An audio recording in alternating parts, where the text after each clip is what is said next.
अस्सलाम वालेकुम। अच्छा स्टूडेंट्स, आज हमारा टॉपिक है हाइपोथैलेमस के बारे में। हम स्टार्ट करते हैं। लास्ट लेक्चर में हमने केमिकल कोऑर्डिनेशन की बात की थी और केमिकल कोऑर्डिनेशन में हमने देखा था कि chemical coordination comprise 20 endocrine glands. तो आज हम वो ग्लैंड्स को वन बाय वन लेक्चर में डिस्कस करेंगे। So number one, hypothalamus. Hypo mean low, thalamus एक ब्रेन का पार्ट है। हाइपोथैलेमस, जब हमने ब्रेन के स्ट्रक्चर की बात की थी मैंने आपको बताया था थैलेमस के नीचे एक पार्ट होता है जिसको हम हाइपोथैलेमस का नाम देते हैं।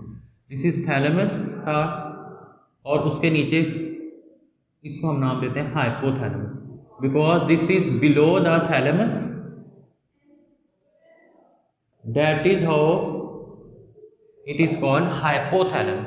अब हाइपोथैलेमस इज फोरब्रेन का पार्ट है। इसका काम क्या होता है? इसके पास न्यूरॉन्स होती हैं, रिसेप्टर्स होते हैं जो मैसेज को रिसीव करते हैं, सेंस करते हैं। ठीक है, तो सेंसरी इंफॉर्मेशन, सेंसरी स्टिमुलस को इसने हार्मोनल रिस्पॉन्स में कन्वर्ट करके केमिकल कोऑर्डिनेशन को अल्टीमेट गोल है इसका, उसको परफॉर्म करना।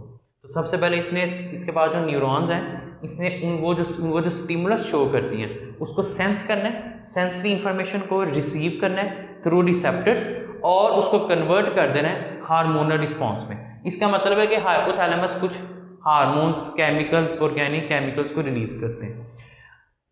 Hypothalamus release oxytocin and anti diuretic hormone ADH। तो हाइपोथैलेमस टू टाइप्स के हार्मोन्स को रिलीज करता है। एक का नाम है ऑक्सीटोसिन और दूसरे का नाम है ADH, जिसको हम एंटी डायरेटिक हार्मोन, इसकी एब्रीवेशन है ADH। ठीक है, ऑक्सीटोसिन बेटा बेसिकली करता क्या है? This involve in milk production. Females में मिल्क प्रोडक्शन को स्टिमुलेट जो करता है हार्मोन, वो हाइपोथैलेमस ग्लैंड का एक हार्मोन है जिसका नाम है ऑक्सीटोसिन। ठीक है, सो ऑक्सीटोसिन मिल्क प्रोडक्शन को बॉडी में इन्हांस करता है और स्टिमुलेट करता है। दूसरा जो एंटी डायरेटिक हार्मोन है, एंटी डायरेटिक हार्मोन ने क्या करना है? वाटर एब्जॉर्प्शन को स्टिमुलेट करना है। बॉडी के अंदर किडनी के अंदर जो नेफ्रॉन्स हैं उन्होंने कितना वाटर को एब्जॉर्ब करना है, डायलेट यूरिन को रिलीज करना है या कंसनट्रेटेड यूरिन को रिलीज करना है, मतलब वाटर की ज़्यादा एब्जॉर्प्शन करनी है या कम करनी है, वो सारी की सारी इंफॉर्मेशन, सारा का सारा स्टिमुलस कौन देता है? ADH, हाइपोथैलेमस का ADH हार्मोन। ठीक है, सो हाइपोथैलेमस से फिर सिग्नल कहाँ पे आएगा? पिट्यूटरी, पोस्टीरियर पिट्यूटरी ग्लैंड सबसे ऊपर होता है हाइपोथैलेमस। हाइपोथैलेमस से नीचे यहाँ पे लोबिया की शेप का होता है जिसको हम नाम देते हैं पिट्यूटरी ग्लैंड। पिट्यूटरी ग्लैंड के 3 लोब्स होते हैं, वो अभी हम देखते हैं 3 लोब्स कौन से हैं। पिट्यूटरी ग्लैंड के posterior pituitary gland, then pituitary gland to थोड़ा सा नीचे है तो thyroid gland. So hypothalamus and then pituitary gland के बाद थायराइड ग्लैंड। अब यहाँ पे बात बताने का मकसद ये है कि अगर थायराइड ग्लैंड ने, लास्ट लेक्चर में हमने बात की थी, थायराइड ग्लैंड ने अगर अपने हार्मोन्स रिलीज करने हैं तो थायराइड ग्लैंड इटसेल्फ अपने हार्मोन्स को रिलीज नहीं करना। वो क्या किस तरह कर सकता है? जब तक हाइपोथैलेमस से pituitary and then pituitary to thyroid gland signal नहीं मिलेगा। इसका मतलब है कि ऑल ओवर द जो सिग्नलिंग है, बेशक वो केमिकल सिग्नलिंग है या सेंसरी सिग्नलिंग है रिसेप्टर्स के थ्रू या केमिकल्स के थ्रू, केमिकल कोऑर्डिनेशन, वो सारी की सारी इंफॉर्मेशन हाइपोथैलेमस के अंदर, हाइपोथैलेमस। इसी तरह थोड़ा नीचे है adrenal gland on the top of kidney, gonadal hormone, gonads. ये सारे हार्मोन्स खुद से अपने ग्लैंड्स हैं, खुद से अपने हार्मोन्स रिलीज नहीं कर सकते जब तक हाइपोथैलेमस से उनको इंफॉर्मेशन नहीं मिलेगी। इसका मतलब है कि हाइपोथैलेमस ने जो स्टिमुलस है बॉडी में, कि बॉडी में ग्रोथ होनी चाहिए, नहीं होनी चाहिए, बॉडी में जो एड्रीनल ग्लैंड के हार्मोन्स हैं, कॉर्टिसोल है या फिर एल्डोस्टेरोन है, टेस्टोस्टेरोन है, क्या उनकी बॉडी में ज़रूरत है कि नहीं। ठीक है, तो वो स्टिमुलस को पहले सेंस करना है हाइपोथैलेमस ने। अगर ज़रूरत है तो हार्मोनल रिस्पॉन्स शो करेगा, पॉजिटिव फीडबैक, अदरवाइज नेगेटिव, और उसको स्टॉप करेगा हाइपोथैलेमस को कि जो थायराइड ग्लैंड की हार्मोन्स की प्रोडक्शन है या पिट्यूटरी ग्लैंड के हार्मोन्स की प्रोडक्शन है उनके स्टिमुलस को, प्रोडक्शन को बिलो करे। उसके बाद जो नेक्स्ट है हमारे पास ग्लैंड वो है पिट्यूटरी ग्लैंड। पिट्यूटरी ग्लैंड को सेकंड नाम है इसका also called hypophysis. Hypo mean below, low, physis thalamus. So below this is thalamus, forebrain का पार्ट है। हाइपोथैलेमस के बिल्कुल नीचे पिट्यूटरी ग्लैंड प्रेजेंट होता है लोबिये की शेप का, उसको हम नाम देते हैं hypophysis because this is below the hypothalamus. Similarly जिस तरह हाइपोथैलेमस को हमने नाम दिया ना, थैलेमस से नीचे है तो हाइपोथैलेमस, सिमिलरली हाइपोथैलेमस से नीचे पिट्यूटरी ग्लैंड है, इसको हम नाम दे दिया हाइपोफाइसिस।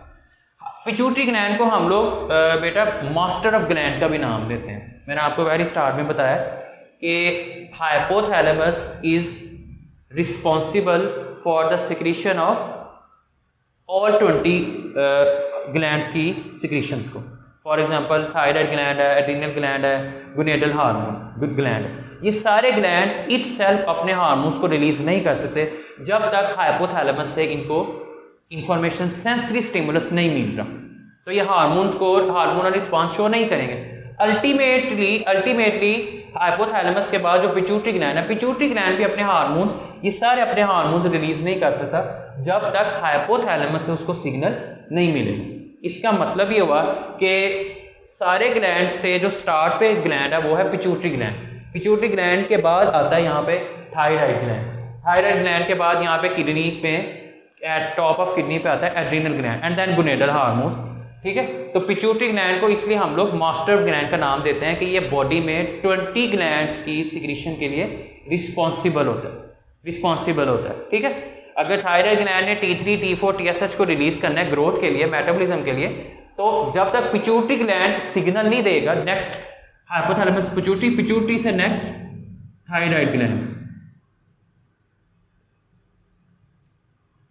अगर थायराइड ग्लैंड ने अपने हार्मोन्स रिलीज करने हैं तो जब तक इसको हाइपोथैलेमस से pituitary gland and then pituitary to thyroid stimulus नहीं मिलेगा, थायराइड ग्लैंड अपने हार्मोन्स कभी भी रिलीज नहीं कर सकता। That is how pituitary gland is called master of glands. अच्छा, ये अवॉइड स्ट्रक्चर का होता है और अडल्ट में इसका जो वेट है वो 0.5 ग्राम्स होता है अडल्ट में। अच्छा बेटा, इसके 3 लोब्स होते हैं, होता तो वेरी स्मॉल इन साइज है, लेकिन इसके जो लोब्स हैं वो 3 होते हैं, 3 पार्ट्स इसके होते हैं। इसके अंदर जो फिजिकल अपीयरेंस इसकी बताती है कि इसके अंदर 3 कर्वेचर्स टाइप्स की कुछ इस तरह होती है, जिसकी वजह से हमें लगता है कि इसके 3 पार्ट्स हैं और हर पार्ट का अपने अपने हार्मोन्स। नंबर 1 इसका जो लोब है वो है anterior lobe, number 2 median lobe and number 3 posterior lobe. So जो फर्स्ट पार्ट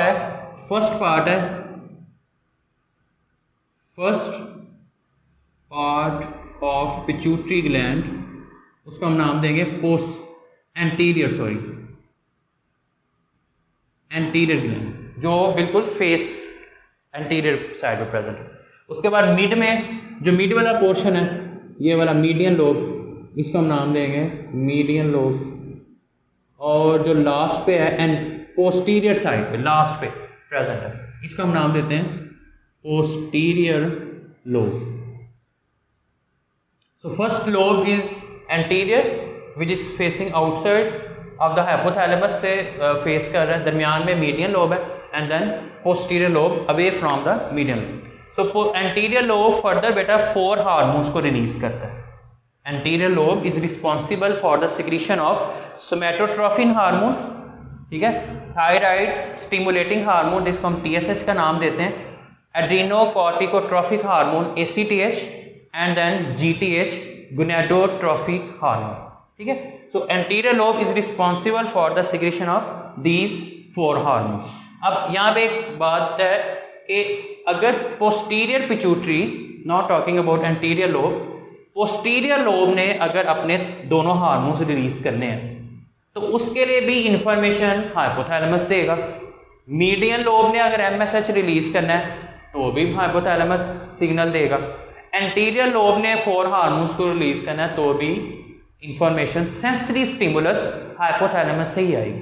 ठीक है, तो तीनों लोब्स ने जो अपने अपने हार्मोन्स रिलीज करने हैं वो सबकी सेंसरी स्टिमुलस कहाँ से आती है? हाइपोथैलेमस।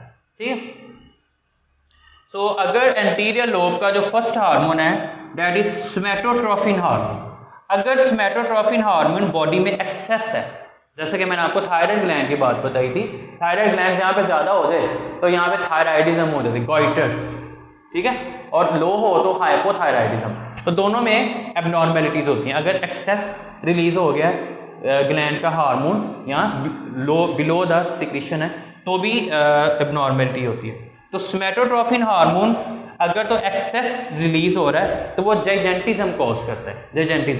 जाइजेंटिज्म में क्या होता है, एबनॉर्मल हैंड और पाँव की फीट्स की एबनॉर्मल डेवलपमेंट होती है, कुछ आपस में बाइंड होती हैं, कुछ की 6 होती हैं या किसी की 4 होती हैं, कुछ की 3 होती हैं, ऐसे 3 होती हैं। सो एबनॉर्मल डेवलपमेंट अगर हैंड्स की हो जाती है तो this is due to excessive secretion of somatotrophin hormone of pituitary anterior lobe. Second one is thyroid stimulating hormone.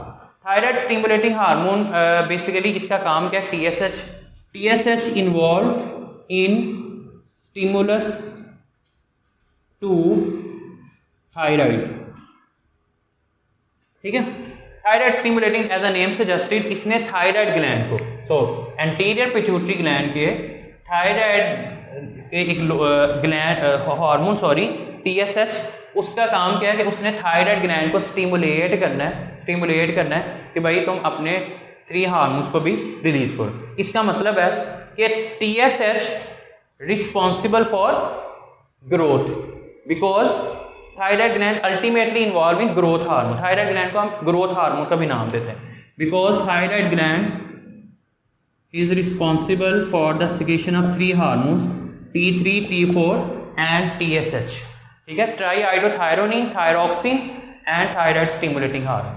तो जो ग्लैंड का हार्मोन TSH थायराइड ग्लैंड को स्टिमुलेट कर रहा है कि तुम अपने हार्मोन्स को रिलीज करो, अल्टीमेटली बॉडी में क्या होगी, growth and metabolism. So this is how TSH involve in stimulus to thyroid gland and ultimately involve in growth and reproduction metabolism in the body. Number 3 जो ग्लैंड हार्मोन है anterior lobe का, that is adrenocorticotrophic hormone. Adrenocorticotrophic hormone ने cortisol को stimulate करना है body में। Cortisol आगे आएगा गुनेडल हार्मोन्स में, पोस्टीरियर और थायराइड एंड देन एड्रीनल के बाद गुनेडल हार्मोन्स, तो ये हम उधर बात करेंगे उसकी। उसके बाद है gonadotrophic hormone GTH further 2 hormones को रिलीज करता है। Number 1 ICSH, interstitial cell stimulating hormone. Interstitial cell, अब इसका मतलब है हमारी बॉडी में जितने भी इंटरस्टिशियल सेल्स हैं, सेल के अंदर जो सेल की जो इनर लेयर पे सेल्स होते हैं ना, उस लेयर को हम नाम देते हैं इंटरस्टिशियल लेयर, और उन सेल्स को हम इंटरस्टिशियल सेल्स का नाम देते हैं। तो interstitial cell stimulating hormone. And number 2 FSH, that is follicle stimulating hormone. तो follicle stimulating hormone basically females में प्रोड्यूस होता है फॉलिकल्स की प्रोडक्शन करने के लिए। नंबर 1 फॉलिकल्स की प्रोडक्शन कौन सी होगी, ल्यूटिनाइजिंग हार्मोन। ल्यूटिनाइजिंग हार्मोन ने क्या करना है, मिल्क की प्रोडक्शन करनी है, luteinizing hormone. And number 2 prolactin, ठीक है। तो ये थे आपके पास एंटीरियर लोब के 4 हार्मोन्स, जिनका सबका एक अपना अपना स्पेसिफिक और पर्टिकुलर टास्क है, और ये सारे हार्मोन्स अगर एक्सेसिव रिलीज हो रहे हैं तो भी एबनॉर्मेलिटी है, और अगर बिलो द सिक्रीशन यानी जितनी उनकी ज़रूरत है बॉडी में रिलीज नहीं हो रहे तो भी एबनॉर्मेलिटी कॉज करते हैं। नंबर जो second lobe of pituitary gland, that is MSH, melanophore stimulating hormone इसको बोलते हैं, मिलेनोफोर स्टिमुलेटिंग हार्मोन। MSH की जो एब्रीविएशन है दैट इज मिलेनोफोर।